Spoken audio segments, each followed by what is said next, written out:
Penembak staf Kedutaan Besar Republik Indonesia atau KBRI di Lima, Peru, Setro Leonardo Purba, akhirnya ditangkap Kepolisian Nasional Peru atau PNP. 5 orang ditangkap dalam operasi besar yang dilakukan di kawasan San Martin de Porres pada Rabu 10 September 2025. Dari hasil investigasi, Yaker Antonio alias Malako sebagai pelaku yang menembakkan pistol hingga menewaskan Setro. Sementara itu, Wilson Jos Soto Lopez alias El Primo yang menjadi pengendara motor yang digunakan saat serangan. Dilansir dari Kompas.com, para pelaku berasal dari Venezuela dan Kuba. Mereka adalah anggota kelompok kriminal Los Maleantes del Cono, jaringan yang dikenal kerap melakukan pemerasan dan pembunuhan bayaran di ibu kota Peru.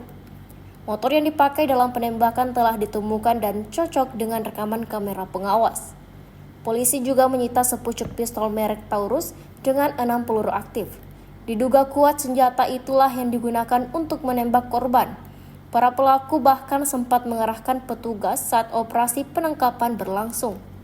Saat ini, Kwijada dan Soto Lopez ditahan sementara selama 7 hari untuk penyelidikan lebih lanjut mengenai peran mereka dan keterlibatan pihak lain.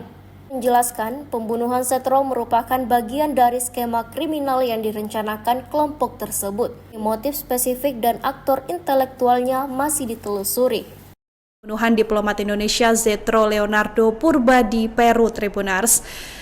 5 orang tersebut diantaranya adalah 2 orang warga Kuba dan 3 orang warga Venezuela yang diduga merupakan anggota geng komplotan Los Maleantes del Cono. Ini yang diduga memang terlibat dalam kejahatan yang mengakibatkan kematian Setro Leonardo Purba, pejabat di Kedutaan Besar Indonesia di Peru.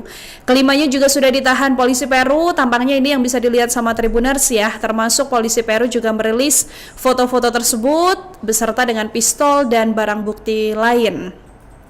Kepolisian Nasional Peru juga mengonfirmasi bahwa sudah ditemukan beberapa bukti pelengkap untuk menangkap para pelaku. Tribuners, insiden mematikan ini sendiri terjadi pada hari Senin silam kurang lebih pukul 19.05 waktu setempat. Nah, dari hasil penyelidikan yang dilakukan oleh pihak kepolisian ini didapatkan juga kemudian pistol berisi peluru, 5 bahan peledak, ada sepeda motor dan barang-barang lain yang terkait langsung dengan insiden ini. Mereka juga menyita narkoba dan total ada 10 ponsel. Tribunars, pemeriksaan forensik sekarang juga sudah dilakukan begitu ya, termasuk untuk mendalami apa sebenarnya motif dibalik aksi pembunuhan atau penembakan tersebut. Tribunars, para tersangka yang sudah ditahan ini kemudian sekarang sedang intensif dimintai keterangan dan mengumpulkan lebih banyak barang bukti lagi. Pihak berwenang Peru ini sedang menyelidiki kasus ini, apakah ini merupakan dugaan pembunuhan bayaran.